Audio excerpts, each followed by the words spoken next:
This is Rue Ziegler interviewing Warren Winiarski, and this is tape number 4, January 7, 2009. So, Warren, you were saying that Maynard Emerine at UC Davis was very discouraging when he was contacted by you, I guess, through Philip Wagner. Philip Wagner actually wrote the letter. Yeah, I wrote to Philip and he wrote to Maynard. And Maynard Emerine said, this is very foolhardy. Yeah, very unlikely. Very unlikely, difficult, next to impossible, very discouraging. And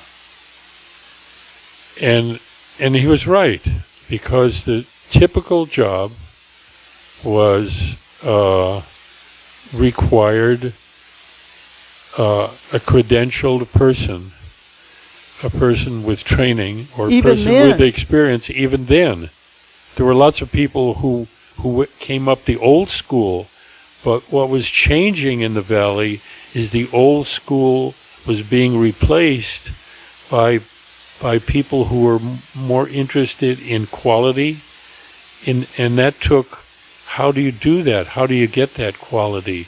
I mean, there were wines in this valley which were there were white wines which were clean looking, but they got clean looking by 200 parts per million sulfur.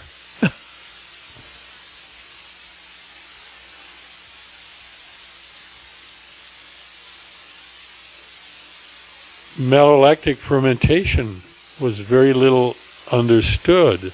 Controlled malolactic fermentation.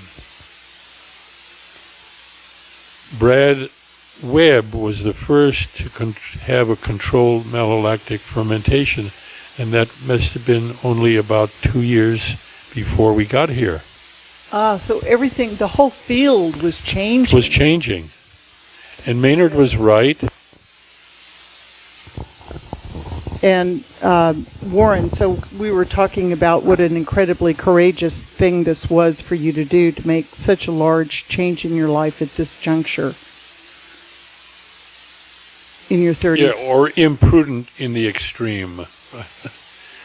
It was guided by a very powerful desire to make it work, and a willingness to learn, a willingness to start the process of learning, a certain confidence in my ability to learn, and self-confidence in my ability to learn. And St. John's did a lot.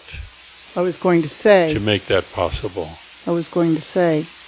And your experience at the University of Chicago must have also helped quite a bit. St. John's more, I think, than the later Chicago, not the earlier part, the later Chicago. Yes, that's what I meant, your graduate school experience.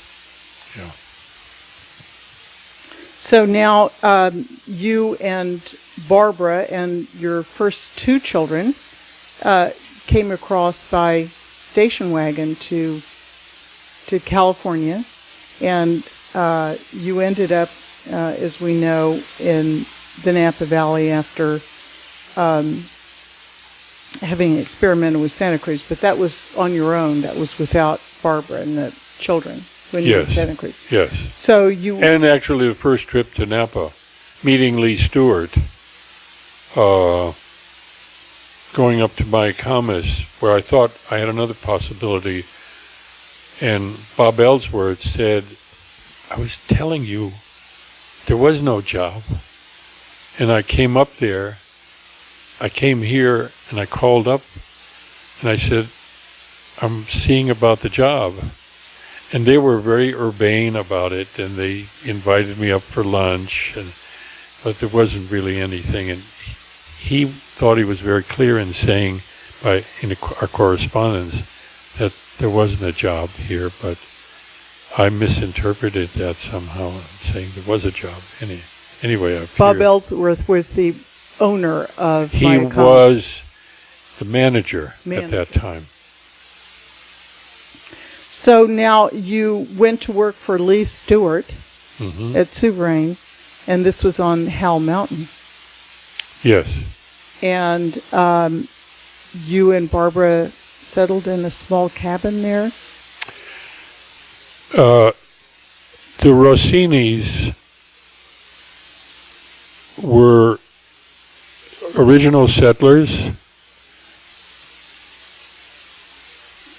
in a little valley, not Spring Valley, that's where Joe Heights, in Crystal Springs, along Crystal Springs. There's a little valley in there that used to have the name Dago Valley on the maps. They had some sensitivity training since then. And along Crystal Springs. And that was below the Souverain Winery and Vineyard. And Lee found that place because he was getting the grapes from the Rossini. Oh. There were no grapes there. When we got there, there were no grapes. The grapes had been abandoned. There had been a vineyard there. There had been a vineyard there. There had been a winery there. Nels Vengi owns that winery. He bought that building. The stone building. How do you spell that, Nels? N-E-L-Venge.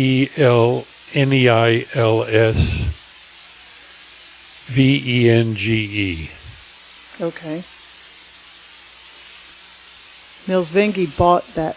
He bought that. The old Rossini later. place. Yeah, the old Rossini place. There had been a vineyard there, but they continued to get. I think she worked there. That was the connection. She worked on the bottling line at Souverain. Oh, Nels. No. Mrs. Rossini? Rossini. Lily. Oh. Lily Rossini. She worked on the bottling line. Yeah. Oh, that's interesting. For Lee Stewart. Yeah. So that's the connection. Yeah. So that's how we got that little cabin that they had, which was their original house when they settled there. And there is a connection between the Rossini family and the Cornells, and I'm trying to remember what that connection was. They were neighbors, but there was also a family connection. Well, was the Rossini vineyard that was probably... That got wiped out continually by the frost. By the frost. Right. Yes. Because it's a little narrow valley. They build on the hills to get out of the frost. But what happens in those little choked off valleys at both ends, cold air is like water. It sinks to the lowest place. Then it starts to build up. And it would build up and it would go right up that hill and normally cold air flows down. If there's an exit from the valley, it flows out and it goes down to the next lowest place. And as it goes down, it kind of like a tumbleweed, it picks up the warmer air. So typically on these hillsides, in an open valley, the cold air comes down, flips over again, and it keeps picking up warmer air from above. So typically hillsides in a well-drained valley will not be frosty. Uh-huh. If it's a closed-off valley, which Crystal Springs winds around this way, it's difficult for that air to get out. So it just builds up higher and higher. It builds up higher and higher, and the Rossinis would always get wiped out, so they finally abandoned the vineyard.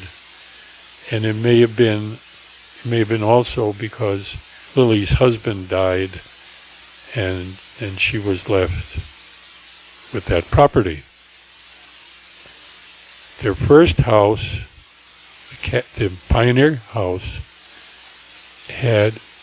was a typical house of that time, typical California, one single high point to the roof, and then it slopes down to four corners. Uh-huh. At the outside of those four corners, you have an outside porch. It's all Inside, covered. it's all covered. Uh-huh. Same roof goes down. House is here, porch is there, screens are here, all the way around the house.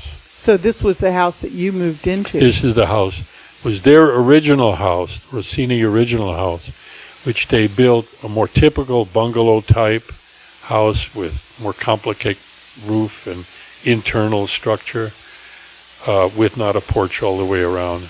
And that's where they were living. It was just 50 feet away from where this one was. Oh, very close. Mm-hmm. Well, what a big change for you and Barbara and the children. Oh, we loved it. I It was mean, fantastic. You came from urban Chicago. Yeah, I know. Fantastic. And we loved it. There weren't that many people living on Hell Mountain then. No, there weren't many people living in that little Crystal Springs Valley either.